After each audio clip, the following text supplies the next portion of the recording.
మంత్రి నారాయణ కుమారుడు నిషిత్ నారాయణ అతని స్నేహితుడు రవివర్మ మృతదేహాలకు పోస్టుమార్టం పూర్తయింది. అపోలో మెడికల్ కాలేజీలోని మార్చురీలో ఉస్మానియా వైద్యులు పోస్టుమార్టం నిర్వహించారు.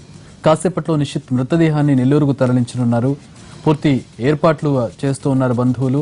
రేపు నెల్లూరులో అంత్యక్రియలు నిర్వహిస్తారు. నిషిత్ దుర్మరణంతో నారాయణ కుటుంబం శోకసంద్రంలో మునిగిపోయింది. విదేశాల్లో చదువుకున్న నిషిత్ నారాయణ విద్యాసంస్థల డైరెక్టర్గా పనిచేస్తూ ఉన్నారు. విద్యాసంస్థల అభివృద్ధితో పాటు తండ్రికి ఒక్కగానొక్క కొడుకుగా వ్యాపారంలో వారసుడవుతాడని అందరూ భావించారు. అలాంటి నిషిత్ ఇలా రోడ్డు ప్రమాదంలో అకస్మాత్తుగా దుర్మరణం చెందడం ఆ కుటుంబం తట్టుకోలేకపోతోంది. అపోలో ఆసుపత్రి వద్దకు చేరుకున్న నిషిత్ నారాయణ కుటుంబ సభ్యులు, బంధువులు గుండెలు పగిలేలా రోధించారు.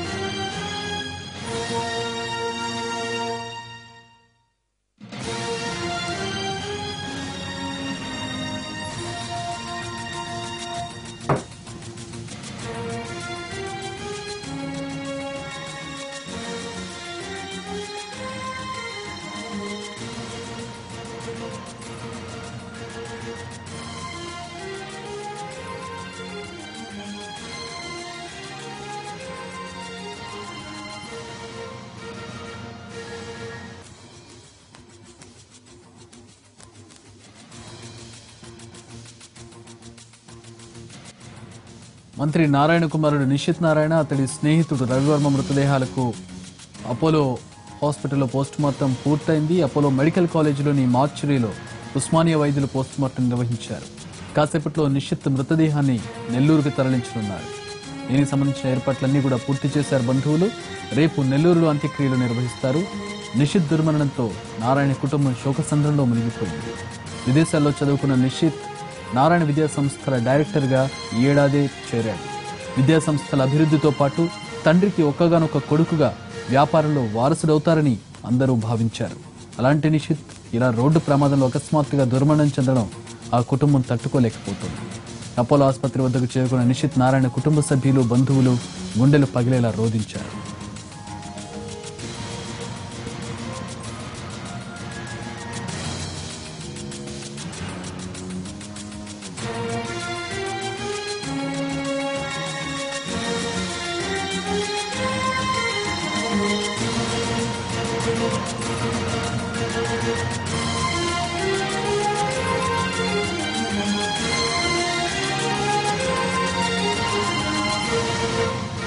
యాక్సిడెంట్ జరిగినప్పుడు శరీరంలో లోపలి అవయవాలు బాగా దెబ్బతిన్నాయని చెప్పారు వైద్యులు. అందుకే చనిపోయారన్నారు.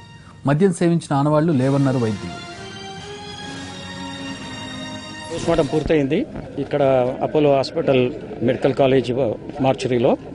సో ఉస్మానియా నుంచి head of the department forensic medicine వచ్చి పోస్ట్మార్టం కంప్లీట్ చేశారు. మేము కూడా ఉన్నాము. సో మల్టిపుల్ ఫ్రాక్చర్స్, లోపల ఇంటర్నల్ ఆర్గన్స్ కూడా రప్చర్ కావడం, అన్ని రిబ్ ఫ్రాక్చర్స్ ఉండడం, ఇవన్నీ దాంతో చనిపోయారు.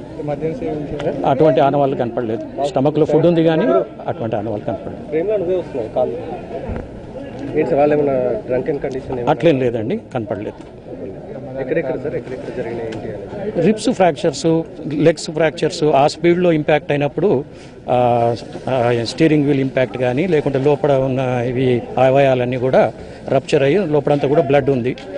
సో ఇప్పుడు మేజర్ అయింది మాత్రం ఇద్దరికి ఈక్వల్గా ఉన్నాయి. డ్రైవింగ్ సీట్లో కూర్చొని మాత్రం ఈ స్టర్నమ్ అంటారు కదా, ఇది ఇరిగిపోయింది. అది ఆయన పేరు నితీష. అతనికి అంటే స్టీరింగ్ వీల్ ఇంపాక్ట్ అంటారు చూడండి. సో స్టీరింగ్ మీద కూర్చున్న వాళ్ళకి ఇది ఫ్రాక్చర్ అయ్యాయి, రిబ్స్ ఫ్రాక్చర్ అయ్యే అవకాశం ఉంటుంది. అతనికి అయినాయి. అతనికేమో మిగతా ఇంజరీస్ లోపల బ్లీడింగ్స్ ఇవన్నీ ఉన్నాయి. ఈయనకు కూడా అన్ని రకాల ఇంజరీస్ ఉన్నాయి. స్పీడ్లో ఉండడం వల్ల యాక్సిడెంట్. ప్రమాదం ఎలా జరిగింది? ఇక సైట్ అక్కడ మరి ఎక్కడ జరిగిందో అది పోలీస్ వాళ్ళు చెప్పాలి. విజన్ సరిగ్గా ఉందా లేదా, చీకటి నిన్న వర్షం పడడంలో ఆ స్ట్రీట్ లైట్స్ వెలుగుతున్నాయా లేదా, ప్లస్ స్పీడ్, అన్నిటికంటే ముఖ్యమైనది స్పీడ్. ఇంకా అంతకంటే మనం స్పీడ్ వల్లనే ఇది. సో ఎన్నో కేసులు ఇప్పటి వరకు చూసాము, స్పీడే. So how to control